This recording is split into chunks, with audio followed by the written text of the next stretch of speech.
Hello, and thank you for tuning in to another edition of Tips Time with Josh Klein. My name is Josh, if you couldn't have guessed, and I'm a electronic music producer. I've been doing it for about 2 and a bit years.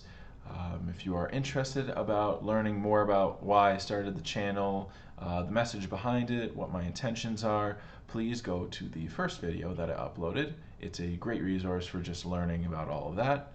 I hope everyone's had a good week so far. It's been a busy one for myself, and I'm excited to talk to you about the tip of the week here, where I am actually doing a part 2 to a segment where I'm calling it Starting Off Small. Last week, if you're curious, was part 1, Starting Off Small, and I went over synthesizers. And I went over a pretty important concept for me when I started off in producing with my selection of synthesizers, and I think it could be of great use to anyone that is new to producing or just looking to learn more about it before maybe they get their feet wet with producing. And this week I'm going to be talking about fundamental plugins, fundamental audio effects that I use in Ableton, and hopefully I can give you an example of just how you can take some samples, or a sample in this case, and turn it into something different, or maybe not completely change it, but add a lot more texture, add a lot more variety to the sound with just the most basic of audio effects. It doesn't need to be anything extravagant. So we have a simple loop here.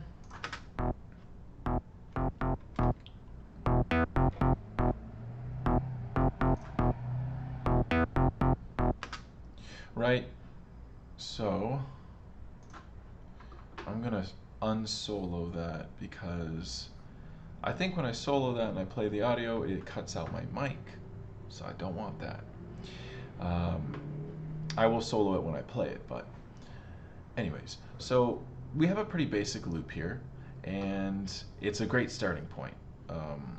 But what I want to show you is that you can use very basic effects just to add a lot more to the sound. Okay, you don't need to put it through 5, 6, 7 different plugins or different effects. You can, of course, if you want to, but you can achieve a lot with just a few basic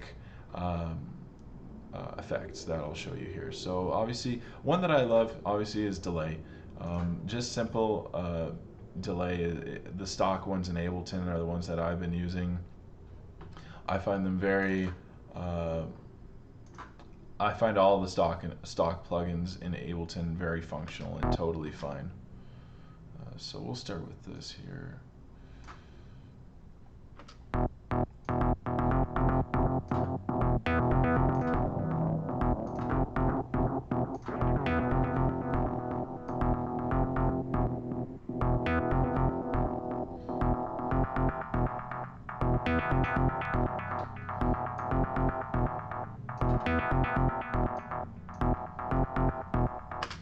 So one thing I'm going to say right off the bat is when I'm adding in delay, I never want it to be overwhelming because, and this is just speaking from my own experience, so as always with anything that I'm talking about here, I love to hear feedback about it. If you have a different experience, or if your experience has led you to have maybe a different opinion, or you think maybe hey, there are different ways of doing this that it could be better, I'm all ears. That's part of the reason why I started this channel, was to kind of create that learning atmosphere for anyone interested in electronic music.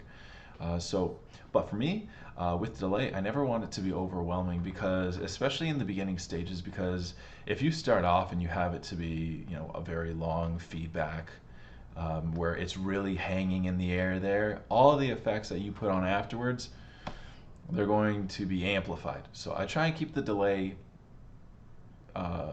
present, but I don't want it to be saturating the entire spectrum.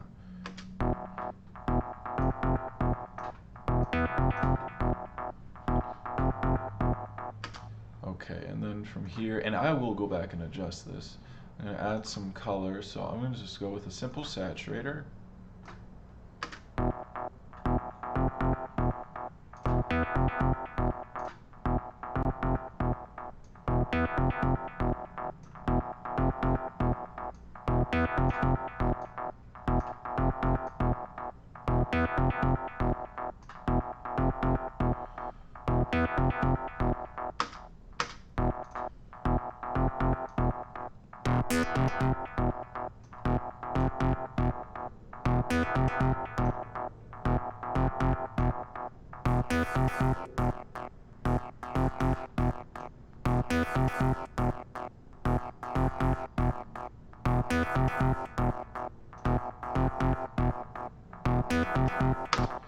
Saturator is a great tool for adding more texture.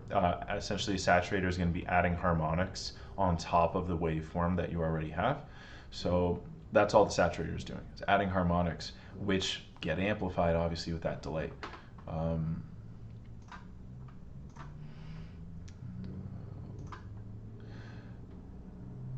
then the last thing I'll do is I'll just throw in a reverb and we'll see what we can get from that.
So that's just an example of how you can really add a lot to the sound. You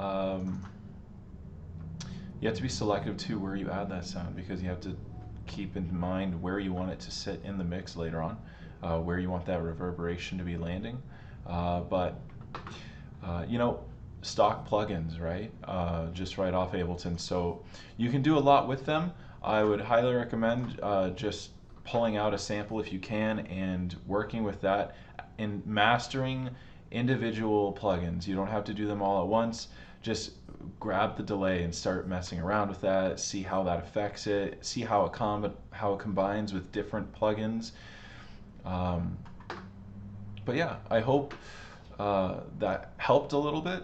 But that really, you know, main point of that was just to hit home the tip of the week, which was to you know, keep things simple, but in other words, to start off small, right? Start off small with your plugins. You don't need to do anything crazy. Start off small with your audio effects. I would definitely recommend to start with fundamental audio effects like delay, saturation, reverb. Use them individually, use them in combination, and see where it goes from there. Okay, well, let me know in the comments below what you think. What fundamental audio effects do you use? Which ones did you use when you first started off? I'd love to hear.